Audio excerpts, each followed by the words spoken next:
ఇప్పుడు కూడా పెద్ద తప్పు చేస్తున్నది అదే. అమరావతి అనే ఒకటే చోటనే మొత్తం పెట్టుబడులు తీసుకొని పెట్టడం అనే కార్యక్రమం చేస్తున్నారు. ఇప్పుడు మన అనంతపూర్కి ఎయిమ్స్ శాంక్షన్ అయిందండి, తీసుకుపోయి మంగళగిరిలో పెట్టినారు. ఏం అక్కడ విజయవాడ కానీ గుంటూరు కానీ ఇలాంటి కార్పొరేట్ పెద్ద పెద్ద ఊర్లు లేవా? అక్కడ పెద్ద పెద్ద హాస్పిటల్స్ లేవా? ఏం అనంతపూర్లో పెట్టి ఉంటే అదే ఎయిమ్స్ కానీ హాస్పిటల్ కానీ పెట్టింటే ఎంత ఉపయోగపడి ఉండేది ఇక్కడ పేదవాళ్ళకు?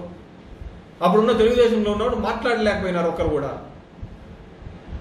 ఈ రోజు కూడా కిలోమీటర్ 52 రూపాయలతో 52 కోట్లతో పిలుస్తున్నారు అమరావతి ప్రాంతంలో. అదే 3 కిలోమీటర్లు అంటే 150 కోట్లకు ప్రతి నియోజకవర్గంలోని ఇన్ఫ్రాస్ట్రక్చర్ రోడ్లు గీట్లు అన్ని లేకోకుండా పోతా ఉంటాయి కదా. కొన్ని గ్రామాలకు రోడ్లు లేవని చెప్పేసి కొన్ని దాంట్లో చూపిస్తూ ఉంటారు తెలుగుదేశం వాళ్ళు ఇది ఇదని. ఏం ఒకసారే కదా జగన్మోహన్ రెడ్డి అనేది?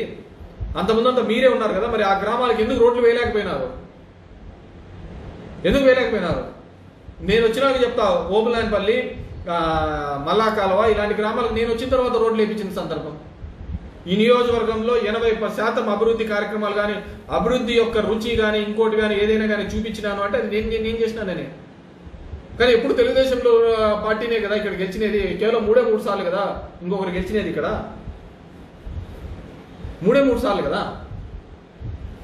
దానికి ఇట్స్ డిపెండ్స్ మన సమాజంలో ఉన్న పరిస్థితులు ఈ విధంగా నడిచిపోతానేది అంటే మనము మంచి అనుకోని చెడ్డమనుకోని ఈ దేశంలో 2 రాజకీయాలు, ఒకటి కులపరమైన రాజకీయం, ఒకటి మతపరమైన రాజకీయాలే జరుగుతుంది.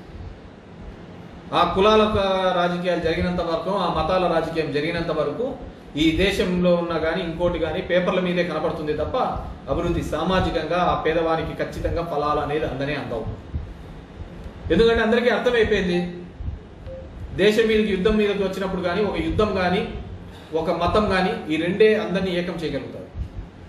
అది పైన బీజేపీకి బాగా అర్థమైంది కాబట్టి ఆ మతపరమైన రాజకీయాలే చేస్తున్నారు తప్ప వేరేదేం చేయటం లేదు. మనం వాళ్ళనేం అనేయట్లేదు. వాళ్ళేం బ్రిడ్జిలు కట్టిస్తాము, ఇంకోటి కట్టిస్తామని చెప్పటం లేదు కదా. గుడి కట్టిస్తున్నారు. ఇక్కడ కూడా అంతే. మనం ఏం చేసినామనే కాదు కదా, ఎండ్ ఆఫ్ ది డే ఆ కులం ఆధారితంగానే రాజకీయాలు జరుగుతున్నాయి. మనం మంచి అనుకోరు చెడు అనుకోరు ఏదైనా కానీ మనం అందరం మాట్లాడచ్చు, చాలా నీతులు చెప్తూ ఉండొచ్చు. కానీ జరిగే ప్రతి రాజకీయం కానీ ప్రతి వ్యవహారం కానీ కులాల అనుగుణంగానే జరుగుతున్నాయి తప్ప ఈ దేశంలో మతాల అనుగుణంగా చెప్తున్నా ఇంకా వేరే విధంగా జరగటం లేదు. అదనే లేదు. ఆ విధంగా విభజిస్తానో పాలిస్తానో అంతే. That's it. ఇంకా మొత్తం పవన్ కళ్యాణ్ చెప్పారు ఎక్కడో పోతుంది. ఇంకేమన్నా చూడే అంత క్లియర్ గా చెప్పినా కానీ నువ్వు ఇంకా లేదంట అంటే పవన్ కళ్యాణ్తో టచ్ లేకపోతున్నారు బయట. నేను అతని సినిమా లాస్ట్ లో పోయినప్పుడు వకీల్ సాబే లాస్ట్ లో అతని టచ్ లో పోయి చూసిన సినిమా అంతే.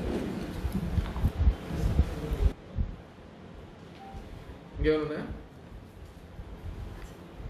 వైసీపీ పార్టీలో కీలక సభ్యుడుగా ఉన్న విజయసాయి రెడ్డి ఇట్లాంటి వాళ్ళ పెద్దలు కూడా రాజకీయాలకు దూరంగా ఉంటున్నారు. అది ఇలాంటి సమయంలో దానికి ఏముంటుందండి, ఎవరి ఇష్టాలు వాళ్ళకు ఉంటా అంటే దానిలకు ఇదేం చెప్పడం లేదు. ఇప్పుడు నేను సింపుల్ థింగ్ చెప్తాను.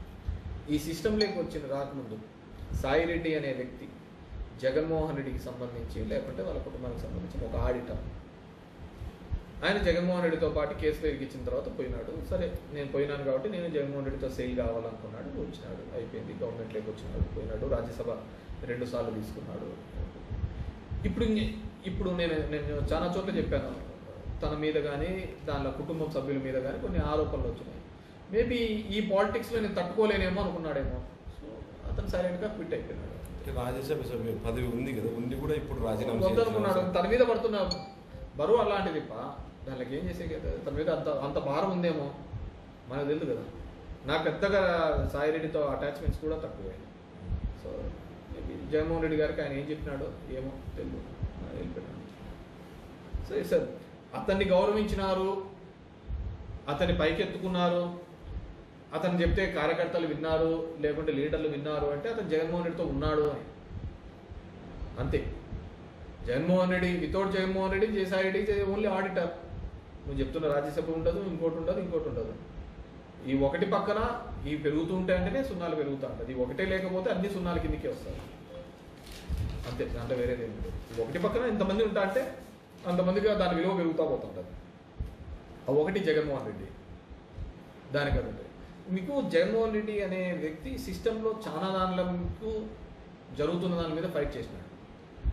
వ్యవస్థలో జరుగుతున్న తప్పిదాల మీద కానీ ఇంకో దాని మీద కూడా చాలా ఫైట్ చేసి ఒక లీడర్గా ఎలివేట్ అయినాడు. నేను ఎన్నో సందర్భాలు చెప్తున్నాను, ఎప్పుడైనా ఒక నాయకుడు అన్న తర్వాత కష్టంలో ఉన్నప్పుడు నిలబడతా అంటేనే రాయి. ఒక రాయి అయినా కానీ ఇప్పుడు మామూలుగా ఉంటే రాయి దాన్ని కొట్టి కొట్టి కొట్టి చెప్తేనే ఒక షేప్ వచ్చింది. జగన్మోహన్ రెడ్డిని ఎందుకు అడ్మైర్ చేస్తారు? ఈ రాష్ట్రంలో ఇద్దరు క్రౌడ్ పుల్లర్స్. ఎప్పుడు వెళ్ళినా కానీ ఏ సందర్భంలో అయినా కానీ 10 నిమిషాల్లో 10,000 మందిని పూల్ చేసే వాళ్ళు ఎవరైనా ఉన్నారు అంటే రాజకీయ నాయకుల్లో అయితే అది ఒక జగన్మోహన్ రెడ్డి. రాజకీయ నాయకులు అయితే ఒక జగన్మోహన్ రెడ్డి. రాజకీయాలు ప్లస్ దానికి సినిమా మసాలా యాడ్ అయితే పవన్ కళ్యాణ్. వీళ్ళిద్దరే ఏ సందర్భంలో అయినా క్రౌడ్ పుల్ చేయగలుగుతారు. చంద్రబాబు కావచ్చు, తెలుగుదేశం కావచ్చు, మేనేజ్మెంట్ మాట్లాడి ఇవన్నీ చేసి వీళ్ళిద్దరికే ఎమోషనల్గా వస్తారు దగ్గరికి. సో జగన్మోహన్ రెడ్డి అనే వ్యక్తికి ఉండేది ఓన్లీ పొలిటికల్ లీడర్షిప్. ఇక్కడ సినిమా గ్లామరు, సినిమా హీరోయిజం ఇవన్నీ కూడా పవన్ కళ్యాణ్ కలిసేస్తాయి. సో ఆ సినిమా గ్లామర్ అనేది ఆ చిత్రంలో ఉన్నప్పుడు ఉంటాడా లేకుంటే బయట ఉంటాడా అనేది we have to see. Cinema నాయకులంతా కూడా రాజకీయాల్లో చేయడానికి అన్నీ కాదు పాప వచ్చినారు, వాళ్ళన్నీ కూడా వచ్చినాడు. అంతకంటేనా పక్కన కమల్ హాసన్ వచ్చినాడు, ఆయన విన్నాడు. నా దరిద్రం ఏంటంటే నేను ఇంతవరకు చెప్పినది ఒకటి, మీరు అడిగేది ఒకటి. విద్య గురించి చెప్తున్నాను, ఆ వ్యవస్థ గురించి ఫైట్ చేయండి. దీనికి ఏముంటుంది? మన ఆలోచనలు అంతా మసాలాలకు దిక్కే పోతా ఉంటుంది. అర్థమవుతుందా? మనం దాని నుంచే మార్పు రావాలి అంటున్నాను. ఇప్పుడు కమల్ హాసన్ చేసినాడు. కమల్ హాసన్ కంటే పెద్ద యాక్టరా పవన్ కళ్యాణ్? కాదు కదా. పర్ఫార్మెన్స్ వైజ్గా చూస్తే కమల్ హాసన్ మించిన వాళ్ళు ఏం లేరు కదా. నేషనల్ అవార్డ్స్ అతనికే కదా వచ్చినది. అంతకంటే పర్ఫార్మ్ చేసే వాళ్ళు ఏం లేదు కదా. అతను పెట్టిన పార్టీ అతనే గెలవలేకపోయినాడు కదా. So there is nothing like యాక్టర్కి రావాలని ఏం లేదు. యాక్టర్ ఇప్పుడు నెక్స్ట్ విజయ్ కూడా వస్తున్నాడు. తమిళనాడు విజయ్ కూడా పార్టీ పెడుతున్నాడు. ఇక్కడ వచ్చినాడు, చిరంజీవి కూడా వచ్చినాడు. చిరంజీవి 2 చోట్ల నిలబడితే తిరుపతిలో గెలిచినాడు, పాలకొల్లో ఓడిపోయాడు. నేను చెప్తాను, బాలకృష్ణ హిందూపురై గెలుస్తా వచ్చినాడు. గుడివాళ్ళలో నిలబడమనంటే కంటిన్యూస్ 3 సార్లు గెలవలేడు కూడా. ఎందుకంటే మన వాళ్ళు కాబట్టి ఆ సౌత్ ఇండియాలోనే ఆ విధంగా ఉంటుంది. హీరోలు అంటే హీరోయిజం, హీరో అంటే ఒక దేవుళ్ళ కొలుస్తాం మనం. కొంపలో అన్ని బయట పెట్టైనా సరే ముందు దానిలో పోతా అంటాం. నేను ఇంతకుముందు రేవతి ఇన్సిడెంట్ చెప్పాను కదా. ఆ హీరోయిజం అనేది వాళ్ళ ఒక క్యారెక్టర్ మాత్రమే.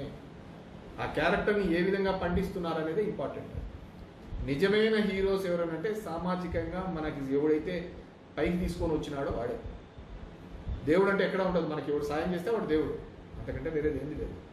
నేను ఎన్నో సందర్భాల్లో చెప్తా ఉంటాను. ఒక ఆటోలో నువ్వు రోడ్డు మీద కింద పడి ఉంటావు, ఎవడే కానీ వచ్చిండు రాత్రి 12 గంటలప్పుడు ఒక ఆటో వచ్చి నేను ఎక్కించుకొని పోతుంది. ఏమంటావు? దేవుళ్ళలాగా వచ్చి ఆటో ఎక్కించుకోమైనా ఉంటాడు. నిన్న హాస్పిటల్లో తీసుకుపోయి పడబెడతాడు ఆటో వాడు. వస్తానే డాక్టర్ వచ్చి మంచి ట్రీట్మెంట్ ఇస్తాడు, నువ్వు ఆటో అని మర్చిపోతావు.